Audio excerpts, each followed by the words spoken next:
बोलिए सद्गुरुदेव की जय। परम पूज्य संत गुरुजन, परम सम्मान्य सज्जनों एवं भक्तिमयी माताओं, आइए एक आदर्शमय जीवन की कहानी सुने जिन्होंने अपने गांव को राम राज्य बना दिया। महाराष्ट्र प्रांत के अहमदनगर जिले की पारनेर तहसील के अंतर्गत सुरम्य पर्वतमालाओं के मध्य रालेगन सिद्धि नामक एक गांव है, जिसकी जनसंख्या लगभग 2200 है। कृषि भूमि का क्षेत्रफल 1700 एकड़ है। वार्षिक औसत वर्षा लगभग 15 से 16 के आसपास ही होने के कारण पीने एवं सिंचाई हेतु पानी की समस्या बनी रहती थी। आज से लगभग 20 वर्ष पूर्व गांव में मात्र 6 कुएं थे, जिनसे गांव के 70 से 80 एकड़ क्षेत्र में ही सिंचाई हेतु पानी उपलब्ध हो पाता था। अतः फसलों की पैदावार बहुत कम थी, जिसके फलस्वरूप गांव के 15% से 20% लोगों को 2 समय का भोजन भी मिलना कठिन होता था। 55% से 60% लोग दूसरे गांव के साहूकारों से उधारी पर धान आदि लेकर अपने परिवारजनों के लिए भोजन का प्रबंध करते थे। कुछ लोग 3-4 किलोमीटर तक जाकर गिट्टी तोड़ने का कार्य करके अपना गुजर बसर करते थे। गांव के 35 से 40 परिवार शराब बनाकर बेचने का कार्य करते थे।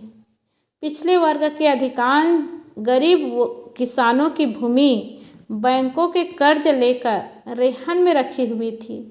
जाति पाति एवं छुआछूत का भेदभाव तथा धार्मिक अंधविश्वास अपने चरम सीमा उत्कर्ष पर थे। ऐसे समय में गांव में ही जन्मे 35 वर्षीय श्री बाल किशन भारतीय थल सेना से निवृत्त होकर गांव में आए थे तथा ग्राम वासियों को उपर्युक्त संकटों से उबारने की प्रतिज्ञा करके गांव के ही युवक कार्यकर्ताओं का एक संघ तैयार किए, जिसमें निम्न 4 नियम बनाए गए। आप सोच सकते हैं वो व्यक्ति कौन है? वह है अन्ना जी हजारे। वे गांव के लिए 4 नियम बनाए। और कौन सा नियम है?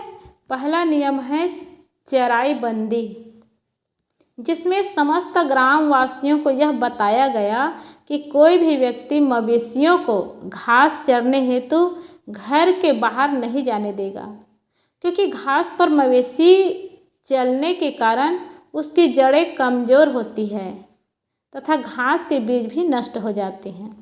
दूसरा नियम बनाया कुल्हाड़ी बंदी। इसके अंतर्गत वृक्ष काटने पर पूर्णतः प्रतिबंध लगाया गया तथा हर वर्ष नए नए वृक्ष लगाने का भी लक्ष्य रखा गया। तीसरा नियम बनाया नशाबंदी। गांव में मांस, मदिरा, बीड़ी, सिगरेट, तंबाकू आदि का सेवन करना प्रतिबंधित कर दिया गया। और चौथा नियम बनाया नसबंदी। परिवार नियोजन करना अनिवार्य घोषित किया गया। साथ ही यह भी निर्णय लिया गया कि अधिक संख्या में छोटी नस्ल के जानवर पालने की अपेक्षा अच्छी नस्ल के कम जानवर पाले जाने चाहिए। सन 1976 में ग्रामवासियों के आपसी सहयोग से एक मंदिर का जीर्णोद्धार हुआ, संत श्री यादव बाबा समाधि मंदिर के नाम से।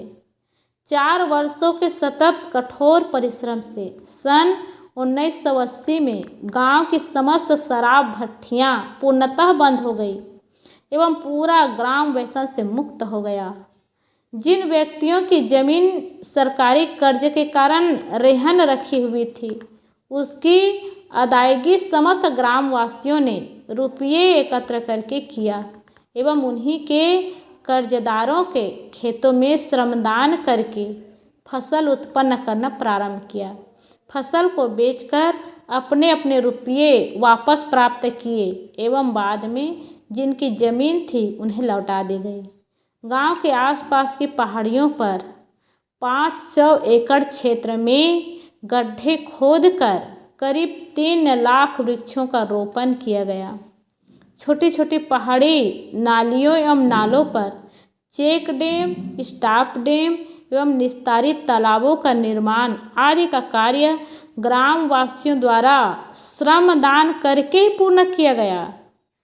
करीब 13-14 लाख रुपयों की लागत से एक विशाल छात्रावास एवं कक्षा 10वीं तक स्कूल का निर्माण भी श्रमदान के द्वारा ही पूर्ण किया गया।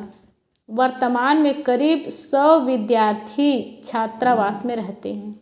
इस छात्रावास में उन्हीं बच्चों को प्रवेश दिया जाता है जो स्वभाव से उदंड एवं पढ़ाई लिखाई में कमज़ोर होते हैं।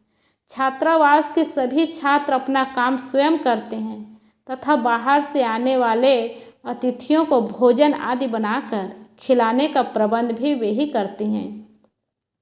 उपर्युक्त 4 नियमों के पालन होने के फलस्वरूप आज स्थिति यह है कि गांव भर की मवेशियों को घास की पूर्ति हो जाने के बाद प्रतिवर्ष 25 से 30 हजार रुपयों की घास नीलाम की जाती है। वर्तमान में करीब 30 लाख रुपयों की कीमत के वृक्ष खड़े हैं।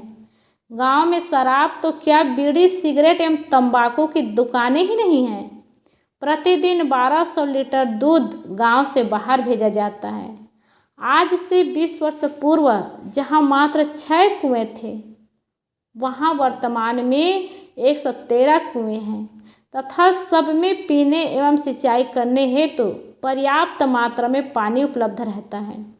प्रतिवर्ष 2.5 से 3 लाख रुपयों की ब्याज का निर्यात किया जाता है। धन धान्य की कोई कमी नहीं है। गांव का हर व्यक्ति स्वस्थ रहता है। डॉक्टरों के दवाखाने सुने रहते हैं।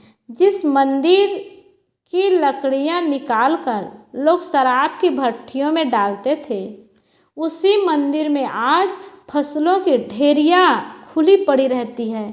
पद्म भूषण श्री अन्नाजी हजारे को प्राप्त हुए अनेक स्वर्ण पदक आदि भी मंदिर में ही रखे रहते हैं एवं उसमें कोई ताला आदि नहीं लगाया जाता है। गांव में विवाह सामूहिक रूप में ही संपन्न कराए जाते हैं। नववधुओं को दहेज भी सार्वजनिक रूप से ही दिया जाता है। हर वर्ष एक निश्चित तिथि के दिन ग्राम का जन्म दिन मनाया जाता है। इस दिन ग्राम के सबसे वृद्ध पुरुष को ग्राम पिता एवं सबसे वृद्ध महिला को ग्राम माता मानकर उन्हें श्रीफल भेंट कर उनकी पूजा की जाती है। पिछले वर्ष